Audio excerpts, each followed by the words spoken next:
There's a version of you that never sleeps in, never skips training, never wastes time. There's a version of you who never fails. It is waiting for you.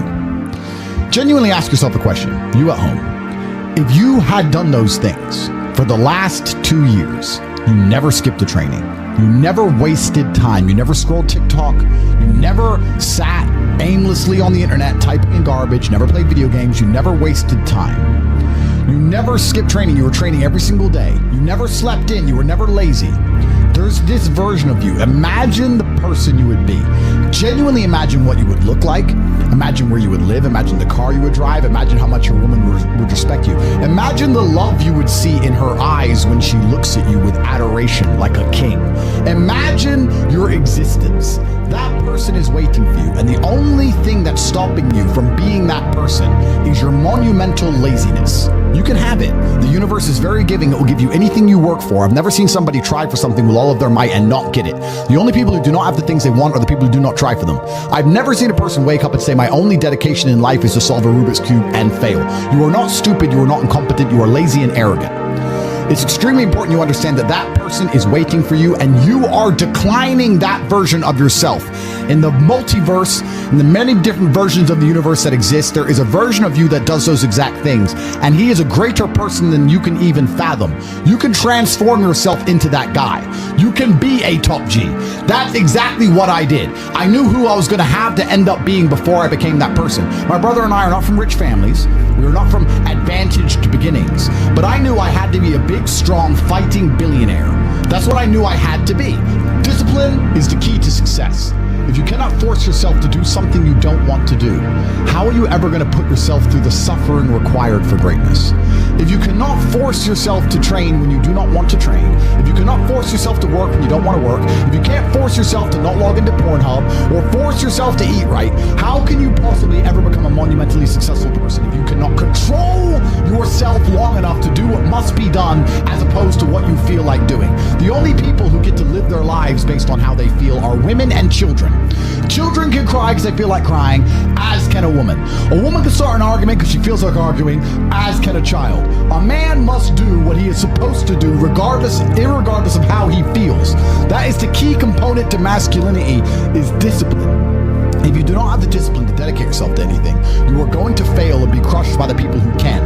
If you only go to the gym when you feel like going to the gym, you're never going to be as strong as the people who go to the gym when they don't feel like going to the gym. That is a reality of life. So, I train every single day. I've actually heard from some people saying, you overtrain. And I explained to them, one, I don't believe in rest. I'm not you. I'm not pussy and I'm not broke like you are, Mr. Fitness Trainer, standing around the gym teaching people for $50 an hour. I don't need to listen to you. Secondly, I don't train because I want to get bigger. I train every day because it is difficult to train every day. It hurts. I don't want to. I wake up and I'm busy. I have other things to do. I don't feel like doing it. So I force myself to do it 7 days a week, 365 days a year, so that I know I'm the kind of person who can do what he doesn't want to do when it needs to be done. I am that man. And it is more of a mental exercise than a physical exercise at this point. How can you ever outcompete me if I can force myself to do the things I don't want to do and you cannot? Discipline is absolutely essential for success, and you need to get very comfortable and very used to the idea of understanding that on your path to greatness, there are going to be long periods of time where you hate what you are doing, where you are dissatisfied with the actions you must undertake, where you are tired, where you are stressed. That is why it is difficult. That is why most people won't make it. If the path was easy, everybody would walk it and it would lead nowhere. 100 people start the path, 99 fall off because it is difficult, and the one person who makes it to the end gets the gold. If all 100 made it to the end and the gold was divided by 100, it wouldn't even be worth anything. The difficulty gives it value. The fact that it is difficult to do is the key component into the fact you want it in the first place. If it wasn't difficult, everyone would have it and you wouldn't want it because no one would respect it. It's supposed to be hard. Life is supposed to be hard. You're supposed to think this is terrible. You're supposed to suffer and smile through the pain regardless.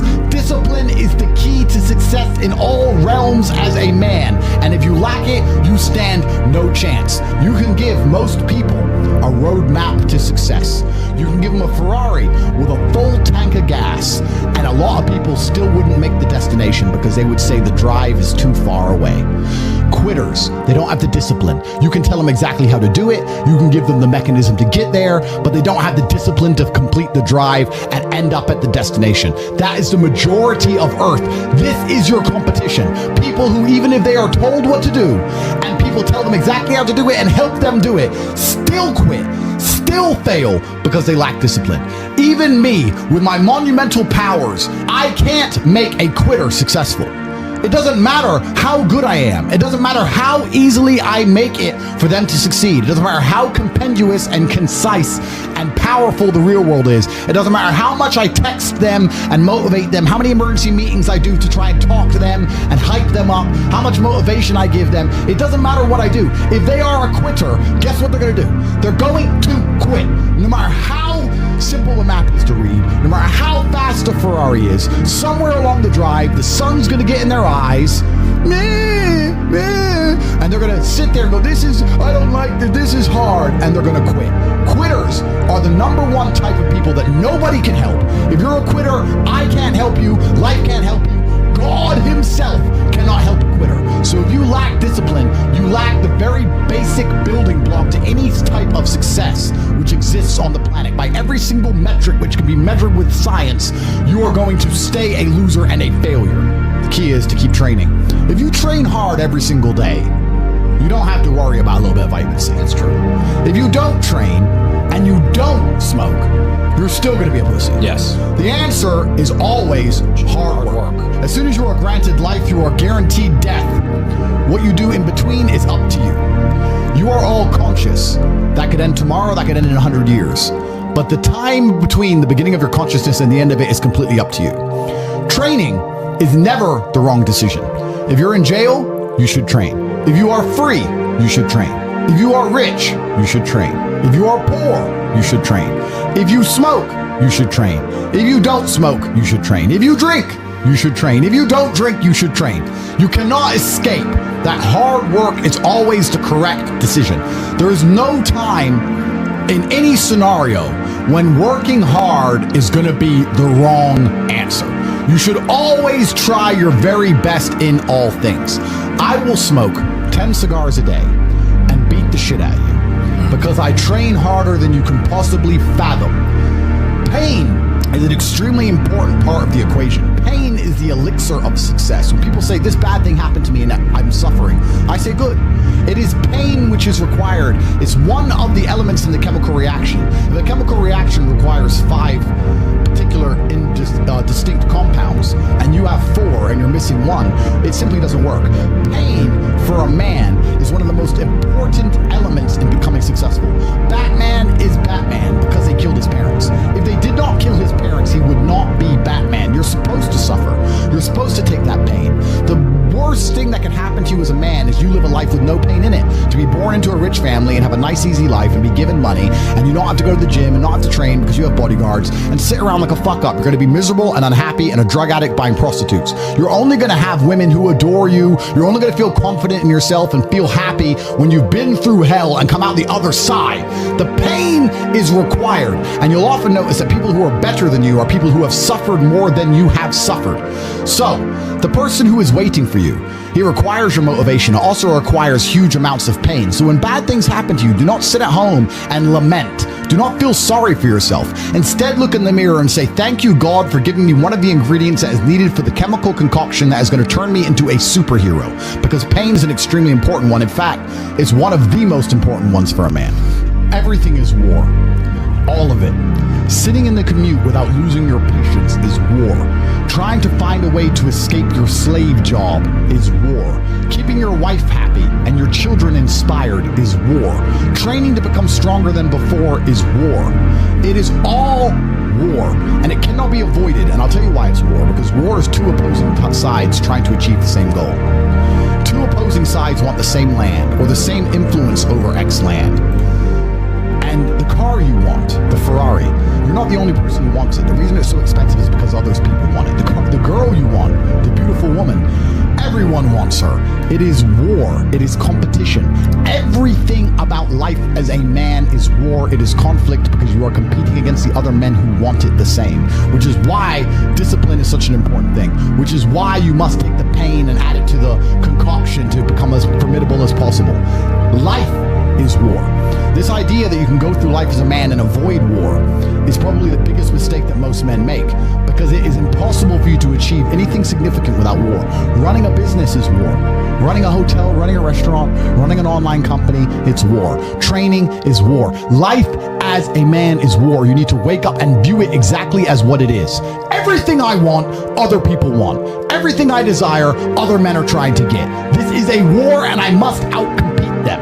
That is the best possible mental model you can have. Even in jail, it was a war for who could stay most calm. A war who could control their mind the best.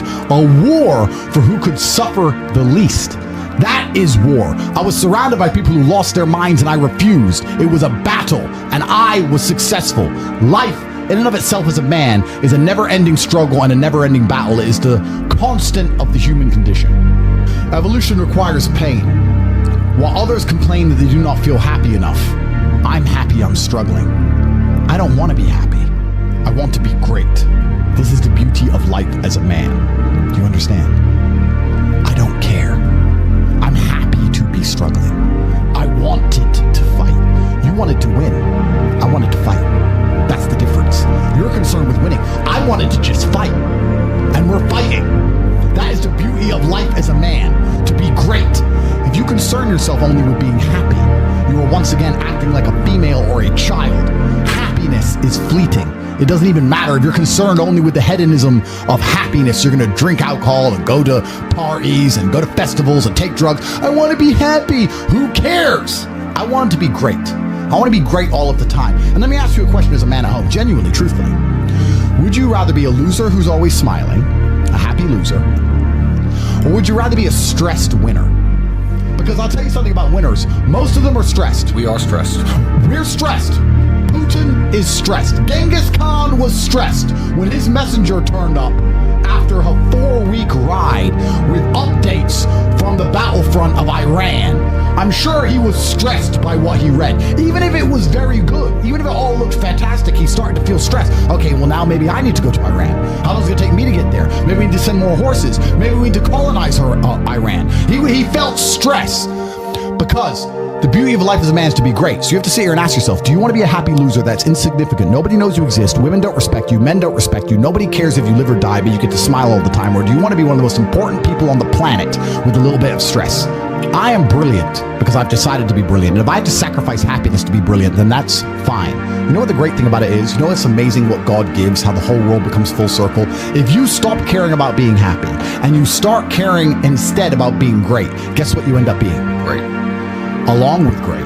And you know what? Yeah. Happy. You end up happy if you forget about happiness and try to become great. You will never be successful if you're concerned about being happy, so forget about it.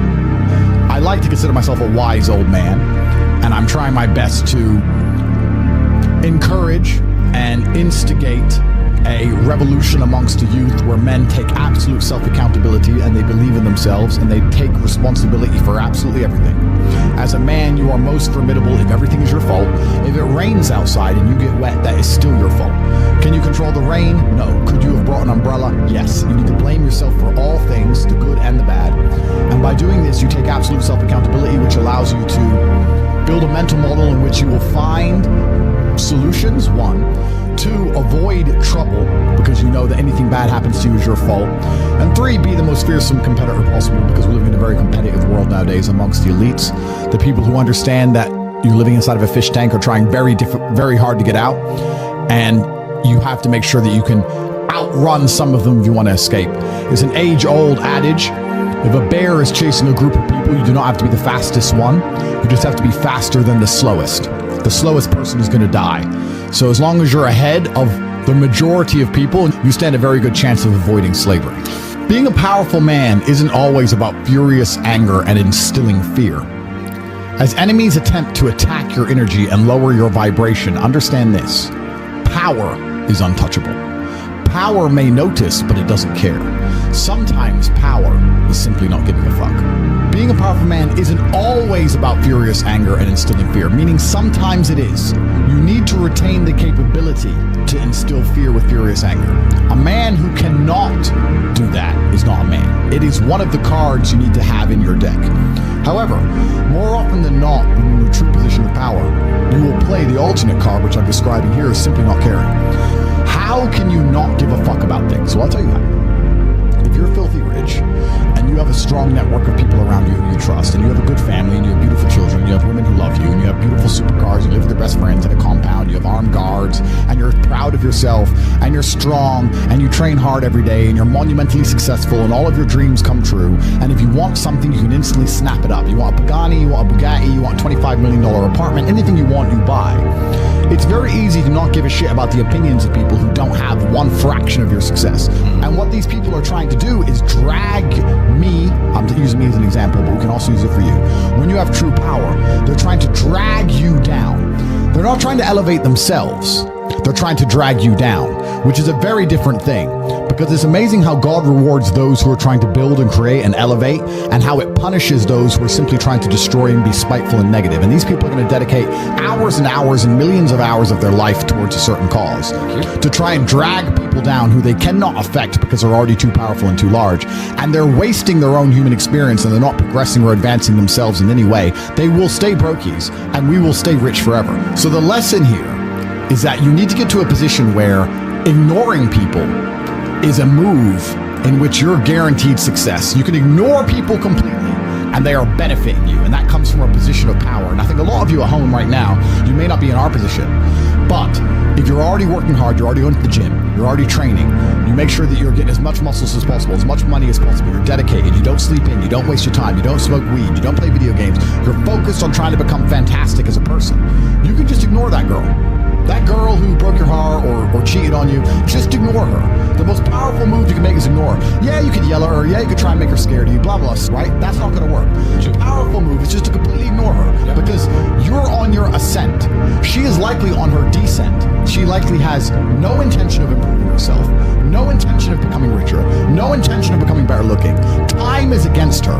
As she gets older, she's going to lose her looks. You're going to continue your ascent, and she's going to have to watch you for the rest of her life be the man that she could have been with that she's no longer good enough for.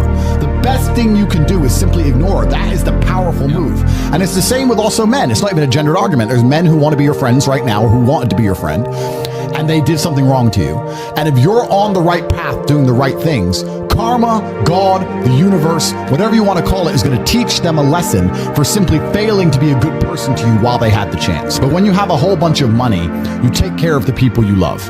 And that's the masculine prerogative. And even my brother and I, anyone who's been loyal to us, who's on our team, we monumentally reward. And everyone who ever displayed cowardice or sold us out or made mistakes massively regrets it because they see how well we treat the people who are close to us. If you lack somewhere, excel somewhere else. Counter your weaknesses by honing other capabilities. If you're ugly, become filthy rich. If you're poor, be as strong as an ox. Life is unfair. The primary focus of your energies is to balance the books. And there's two different ways you could interpret that. You can, obviously, increase the attributes that you are lacking. If you have the ability to train, because a lot of people don't. Some people are born without arms and legs, but you, with 2 arms and 2 legs, are sitting at home jerking off to Pornhub, flabby and fat. If you have the ability to train, you should be doing it. But also, there are some things that some people are just better at, and you can counteract that problem by teaming up with people who compensate for your weaknesses. People who are strong in areas where you are weak, and you team up with people where you are strong in areas where they are weak. I don't think between the people in this house and our group of friends, we lack anything. Correct. Anything. Literally anything. We can sit as a group and have a conversation about anything with anyone in the world and give useful insight and change people's lives for the better, because although I am not perfect, our team compensates one for each other. And that's the point of brotherhood. So excel in one area if you lack in others. I have people say to me, Andrew, I'm short. What do? I'm short. Okay, God made you short. Fine, good. Doesn't matter. You can't change it. What you can do is become as strong as an ox and become filthy rich and monumentally important and extremely influential. You can do that. People say, I'm poor. You should be strong. Oh, I'm strong, but I don't have any money. Okay, then teach others to be strong. Yes. There's always a way you can take your advantages and use them. And by teaming up with other men, the other people, you you can build a team in which there are no weaknesses. So if you have a disadvantage, you also have somewhere God has given you a distinct advantage over others, and it is your duty to excel in that realm. It is your duty to become so monumentally influential and powerful within that specific criteria in which you have the capability to be brilliant, that your weaknesses no longer appear because they can be simply overshadowed by your network or overshadowed by your absolute competence. By constructing the correct mindset, you can be in the exact same scenario you're currently in, living the exact same life with a different mental model in which you view the world, and you will not only feel more powerful, you will be more powerful, you will achieve more amazing things, you will be greater, you will be happier with the same car, the same woman, the same house, the same income, the same everything, but your mind changes the lens in which you view the world. Lenses change things. Rose-tinted glasses, perhaps dark glasses. You can put glasses on, change the lens, and you can view the world differently by changing how your mind is constructed and put together and the way you view the world. That is the point of mental Aikido.